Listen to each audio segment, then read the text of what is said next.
Tän homman juttu on siis se, että mä heitän mun pikkuveljelle Aatokselle pallon, joka on pörrönen, eli siinä kilvessä eli jossain tollasessa on tarroja.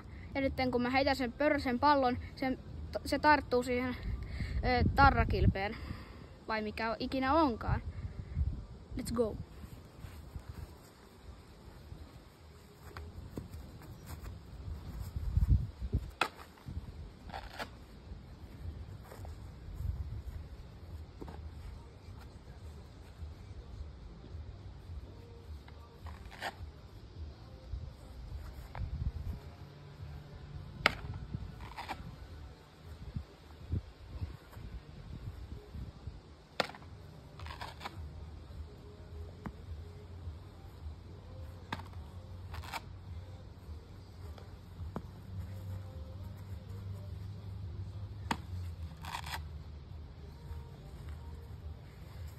Kiitos kun katsoit tämän videon.